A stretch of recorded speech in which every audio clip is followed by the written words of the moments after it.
नमस्कार दोस्तों, moral of life channel में आपका स्वागत है।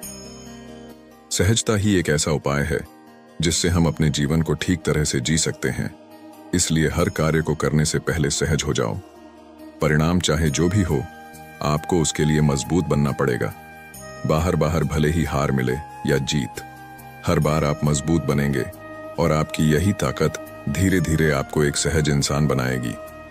हम सभी अपने जीवन से बहुत दुखी हैं और जितना हम दुखी होते हैं उतनी ही तेजी के साथ हम सुख की तरफ भागते हैं। लेकिन सुख मिलने के बाद भी हमें शांति नहीं मिलती। इस कहानी के माध्यम से हम जानेंगे कि एक सहज जीवन कैसे जिए। एक व्यक्ति था जिसकी अध्यात्म में विशेष रुचि थी। वह हमेशा अध्यात्म की किताबें पढ़ता था, रोज पूजा पाठ करता था, लेकिन फिर भी उसे भीतर से शांति नहीं मिलती थी। अपने इन्हीं सवालों का जवाब लेने के लिए वह व्यक्ति गौतम बुद्ध के पास पहुंचा। उसने गौतम बुद्ध को प्रणाम किया और कहा, बुद्ध, हम मनुष्य सहज क्यों नहीं हो पाते? सुख दुख की चक्की में पिसते रहते हैं। चाहे हम कितना भी ज्ञान क्यों ना अर्जित कर लें, उसके बाद भी हम वैसे ही बने रहते हैं। कभी कभी लगता है मनुष्य जीवन एक दुर्भाग्य है। बुद्ध बोले, जो जैसा है उसको उस तरह देखो। जीवन को ना सौभाग्य कहो ना दुर्भाग्य। व्यक्ति बोला, बुद्ध, जब मनुष्य जीवन ना सौभाग्य है ना दुर्भाग्य, तो हमारा जन्म ही क्यों हुआ है? हम इस दुनिया में है ही क्यों? बुद्ध बोले, क्या पर्वत पहाड़ नदी से हम पूछ सकते हैं कि वह ऐसे क्यों है? वे बस हैं, उसे ऐसे ही बनाया गया है। इसी तरह मनुष्य भी है, बस इतना सा सूत्र है। व्यक्ति बोला, बुद्ध, मैंने अपने जीवन का बहुत ही बारीकी से निरीक्षण किया है और मैंने तब यह जाना कि दुख में दुख है, लेकिन सुख में भी सुख नहीं है। सुख बस कुछ देर का है, उसके बाद गौर से देखो तो वह भी दुख है। मतलब खुशी का कोई भी रास्ता मनुष्य के लिए नहीं बचता। तो ऐसे में मनुष्य कैसे जिए? बुद्ध बोले, सहजता के साथ जिए। व्यक्ति बोला, आप ही बताइए बुद्ध कि मैं अपने जीवन में सहजता को कैसे लेकर आऊं? बुद्ध बोले, जब तुम यह जान ही गए हो कि दुख में दुख है और सुख में भी दुख छुपा हुआ है, तो फिर क्यों सुख दुख के चक्कर में फंसते हो? यह जीवन रस्सी के दो छोरों के समान है, जिसका एक सिर हमारे हाथ में नहीं है, क्योंकि हमें नहीं पता हमारा जन्म कहाँ होगा, हमारे माता पिता कौन होंगे, रिश्तेदार कौन होंगे, और इसी रस्सी का दूसरा सिरा मृत्यु है, जिसका भी हमें कुछ नहीं पता कि हमारी मृत्यु कैसे होगी, कहाँ होगी और कितनी आयु में होगी। और दोनों छोरों के बीच का जो वक्त होता है वह भी हमारे हाथ में नहीं है। वह तो समाज व्यवस्था और तुम्हारे भीतर जो कुछ बचपन से डाला गया है उसके द्वारा होता है। बुद्ध फिर बोले, जब तुम्हारे द्वारा कुछ होता ही नहीं है तब तुम दुखी क्यों होते हो? जब तुम कुछ करते ही नहीं हो तो तुम सुखी क्यों होते हो? जीवन को आनंद के साथ बिताने का सिर्फ एक ही रास्ता है, सहज हो जाओ। अपना हर कर्म सहजता के साथ करो, फिर धीरे धीरे तुम्हें अपने सुख दुख पर भी हंसी आने लगेगी। व्यक्ति बोला, बुद्ध, सचमुच आप तो सहजता की मूर्ति है। मैं कोशिश करूंगा कि अपने जीवन में सहजता को स्थान दूं। मैंने भी यही अनुभव किया है कि जब मैं सहज होता हूं तो मैं आनंद में होता हूं।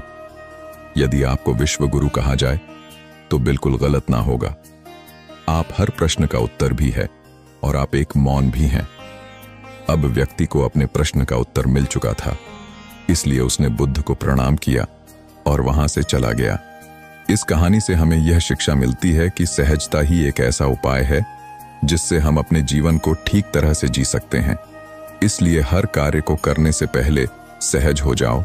आज शिक्षा आजीविका का साधन बन गई है, लेकिन जीवन जीने की कला नहीं बन पाई। आजीविका संस्कारों को कोसों पीछे छोड़ देती है। शिक्षा जीवन निर्माण की कला होना चाहिए, जीवन निर्वाह की नहीं। इंसानियत सबसे बड़ा धर्म है। युवाओं को तरक्की पाने के लिए हड़बड़ाहट और जल्दबाजी नहीं करना चाहिए। आत्महत्या का मुख्य कारण सहनशीलता नष्ट होना है। जीवन में उतार चढ़ाव आते हैं, लेकिन इसके बीच सहनशीलता नहीं खोना चाहिए। दुनिया के कहने में ना आकर अपने दिल की बात सुनो। अपनी सुनने से आत्मशक्ति बढ़ती है और दूसरों की सुनने से घटती है। महिलाएं जिद और पुरुष गुस्से पर रखें नियंत्रण। आज का युवा संयुक्त परिवार की ओर झुक रहा है। एकल से क्या खोया इसका एहसास कर लिया है। मनुष्य सामाजिक प्राणी है, उसे समूह में रहना चाहिए। अफसोस कि हम परिवार के समूह से दूर अपरिचितों के समूह से जुड़े रहते हैं। महिलाएं जिद और पुरुष गुस्से पर नियंत्रण रख लें तो परिवार कभी नहीं बिखरेंगे। मनुष्य जितना सहज और सरल होगा वह उतना ही आनंद पूर्वक जीवन जिएगा। अभाव रहित जीने का भाव ही जीवन का नाश करने वाला है। अभाव है सद्भाव होने के साथ सहज और अच्छा स्वभाव होना चाहिए। सहजता और सरलता में ही जीवन का आनंद छिपा है। सहजता का अर्थ है प्राकृतिक, सरल या सामान्य होना। यह एक ऐसी अवस्था है जिसमें हम अपने आप को और अपने आसपास की चीजों को उसी रूप में स्वीकार करते हैं जिस रूप में वो हैं। अगर कोई अपने जीवन को सहज रूप में जीना चाहे तो कुछ बातों पर ध्यान देना जरूरी है। जैसे अपने आप को जानने और समझने का प्रयास करें। अपनी ताकतों, कमजोरियों, रुचियों और मूल्यों का पता लगाएं। अपने आप को अच्छा या बुरा, विशेष या हीन नहीं समझें, बल्कि अपने आप को एक अद्वितीय और अनमोल व्यक्ति मानें। अपने लक्ष्यों या सपनों को स्पष्ट और व्यावहारिक बनाए रखें। अपने लक्ष्यों के लिए एक योजना बनाएं और उसका हर कदम पर पालन करें। अपनी प्रगति का मूल्यांकन करें और जरूरत पड़ने पर अपनी योजना में सुधार करें। अपनी सफलताओं और असफलताओं से सीखें, क्योंकि ये आपके विकास में सहायक सिद्ध होगा। अपने आसपास की चीजों और लोगों को सहज भाव से लें। अपने आसपास हो रही घटनाओं को वास्तविकता के साथ देखें, बिना किसी नकारात्मकता, शिकायत या अपेक्षा के। अपने शारीरिक, मानसिक और भावनात्मक स्वास्थ्य का ध्यान रखें। अपने आहार, नींद, व्यायाम और विश्राम का ख्याल रखें। अपने मन को शांत और स्थिर रखने के लिए ध्यान, योग, प्रार्थना या प्राणायाम करें। अपने भावनाओं को व्यक्त करें और उनसे निपटने के लिए सकारात्मक तरीके अपनाएं। अपने जीवन में खुशी और आनंद को बढ़ाएं। अपने जीवन का उद्देश्य खोजें और उसे पूरा करने के लिए काम करें। अपनी प्रतिभा को विकसित करें। अपने परिवार, दोस्तों और समुदाय के साथ अच्छे संबंध बनाएं और उन्हें समर्थन और सहयोग दें। यह कुछ तरीके हैं जिनसे आप अपने जीवन को सहज बना सकते हैं। याद रखें, सहज जीवन जीना एक चुनौतीपूर्ण प्रक्रिया है, जिसमें आपको अपने आप को बार बार समीक्षा, सुधार और अनुकूलित व्यवहार करना पड़ता है। लेकिन अगर आप इसे निरंतर करते हैं तो आप अपने जीवन को अधिक संतुष्ट, शांत और खुशहाल बना सकते हैं। प्रकृति अत्यंत सरल है। इसकी समस्त क्रियाएं बड़ी सरलता के साथ होती हैं। सूर्य का उदय होना, तारों का टिमटिमाना और नदियों का निरंतर बहना आदि कुदरती क्रियाएं होती रहती हैं। वृक्ष फलते फूलते हैं, रात के बाद दिन आता है, पर्वत चट्टानें स्थिर हैं। वस्तुतः प्रकृति जटिलताओं का उद्गम स्रोत नहीं है, उन्हें वह निर्मित भी नहीं करती। प्रकृति की क्रियाएं क्यों हो रही हैं या फिर क्या होना चाहिए, जैसे प्रश्नों से जटिलताएं आती हैं। प्रकृति में सब कुछ स्वयं ही होता है। प्रकृति की तरह जो चीज सरल रहती है वही सत्य है। ऊपर से यह बात सहज जान पड़ रहती है, पर यह उतनी सरल नहीं है। यही जीवन के साथ भी है। सरल रहने तक मानव जीवन सम्यक अर्थों में वास्तविक जीवन बना रहता है। यही हमारा जीवन जीना होता है।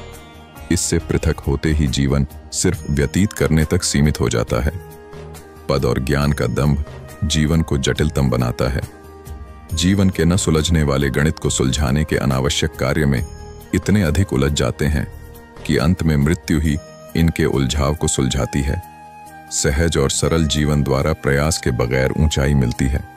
जीवन की सहजता में जीवन को असाधारणता और अलौकिकता प्राप्त होती है। सरलता ही सत्य है। सत्य ईश्वर है। सत्य बोलना कठिन नहीं है। जो वास्तविकता है उसे ही कहना है। सत्य में जोड़ना, घटाना और गुणा भाग नहीं करना पड़ जाता। झूठ बोलना इसके ठीक विपरीत है। जो नहीं है वही कहना है। जल को हवा सिद्ध करने के लिए प्रपंच की सृष्टि करनी पड़ती है। वास्तविकता से दूर जाना पड़ जाता है। सत्य का यथार्थ से संबंध है। संकोच करने पर मायावी दिखावे के कारण अवसर निकल जाता है। संबंध की दीर्घता में सत्य और सरलता सेतु सदृश है। सत्य को कभी स्मरण नहीं रखना पड़ेचता, स्वयं स्मृति में रहता है। झूठ को सदा स्मृति पटल पर रखना होता है। झूठ को जितनी बार दोहराते हैं उतनी बार उसका अर्थ बदलता जाता है। झूठ जटिलताएं उत्पन्न करता है जो मानसिक तनाव का कारण बनकर सरलता नष्ट करता है। सरलता के बगैर सत्य की निकटता नहीं मिलती। जटिलता छोड़ने पर आनंद धारा फूट बहती है। जीवन पथ में जो कुछ भी है, यदि हम कहीं भीतर से उत्पन्न उस सहजता से अपने जीवन को जीते हैं, उस पथ पर आगे बढ़ते हैं, तो जीवन सरलता के पुष्पमयी बगीचे से लहलाने लगता है। अंदर और बाहर सर्वत्र सुगंध बिखर जाती है। इस प्रकार सहजता हमारे कर्म के क्षेत्र एवं समाज के साथ हमारे कार्मिक व्यापार को प्रभावित करती है। दुश्मन मित्र होने लगते हैं, मित्र और गहरे जन्मों के सखा बनने लगते हैं, और हमारा जीवन एक नई दिशा से गुजरते हुए नवीन पथ पर तीव्र गति से आगे बढ़ता है। दोस्तों, आज की यह कहानी आपको कैसी लगी और आपको इस कहानी से क्या सीखने को मिला? कृपया यह भी हमें कमेंट करके बताएं। और साथ ही अगर आपको ये कहानी पसंद आई और अगर यह आपके लिए कारगर साबित हुआ है, तो इसे अपने दोस्तों के साथ शेयर करें। यदि आप बुद्ध दर्शन के बारे में और अधिक जानना चाहते हैं, तो ये किताबें आपको जरूर पढ़नी चाहिए। लिंक डिस्क्रिप्शन में है। लाइक करें अगर ये वीडियो आपको पसंद आया, कमेंट में बताएं आपको वीडियो कैसा लगा, और सब्सक्राइब करें ऐसे ही जानकारी के लिए। Thanks for watching.